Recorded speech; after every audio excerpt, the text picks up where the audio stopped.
13वें अध्याय का महात्म्य। श्री नारायण जी बोले, हे लक्ष्मी जी, अब 13वें अध्याय का महात्म्य सुने। दक्षिण देश में हरिनाम नगर था। वहां एक व्यभिचारिणी स्त्री रहती थी। वो व्यभिचार करती और मांस मदिरा खाती। एक दिन एक पुरुष से उसने वचन भरा कि अमुक स्थान पर मैं तेरे पास आऊंगी, तुम वहां चलो। वो पुरुष किसी और वन में चला गया और वो स्त्री उसे ढूंढती ढूंढती हैरान हो गई, पर मनुष्य न मिला। वो भूलता फिरता था। वो गड़िका थक कर उसका रास्ता देखने लगी। देखते ही देखते सारा दिन व्यतीत हो गया, मगर उसका प्रीतम न आया।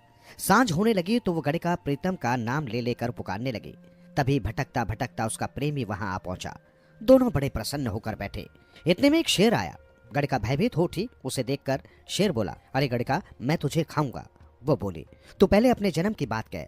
तू कौन है? मुझे क्यों खाना चाहता है? तब सिंह बोला, मैं पूर्व जन्म में ब्राह्मण था, झूठ बोला करता था, बड़ा लोभी था, जुआ खेलता था तथा दूसरे का धन हर लेता था।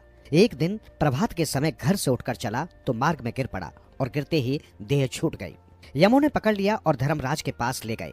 देखते ही धर्मराज ने हुक्म दिया कि इस घड़ी इस ब्राह्मण को सिंह का जन्म दे दो। ये देह मुझे मिली और हुक्म दिया, जो प्राणी पापी दुराचारी हो तिनको तू खाया कर। जो साधु वैष्णव हरिभक्त हो उनके पास न जाना। हे गड़का, मुझे धर्मराज की ये आज्ञा है, तिनकी आज्ञा पाकर सिंह योनि में आया हूँ। तू व्यभिचारिणी गड़िका पापन है, इसलिए तुझको खाऊंगा। इतना कहकर शेर ने गड़िका को खा लिया। तब यमदूत गड़िका को धर्मराज के पास ले गए। धर्मराज ने हुक्म दिया, इसको चंडालिनी का जन्म दे दो। श्री नारायण जी कहते हैं, हे लक्ष्मी जी, उसने गड़िका की देह त्याग चंडालिनी की देह पाई। कई दिन बीते। एक दिन वो नर्मदा नदी के तट पर घूम रही थी।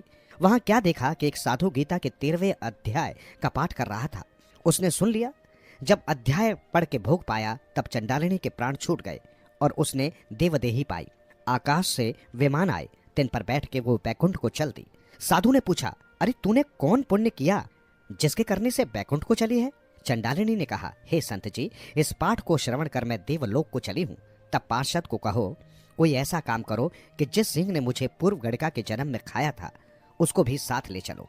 तब उस साधु से प्रार्थना की, हे संत जी, गीता जी के एक श्लोक के पाठ का फल उसके निमित्त देवो जो सिंह का उद्धार होवे। तब उसने पाठ का फल दिया और तत्काल उस सिंह की देह छूटी और उसने भी देवदेही पाई।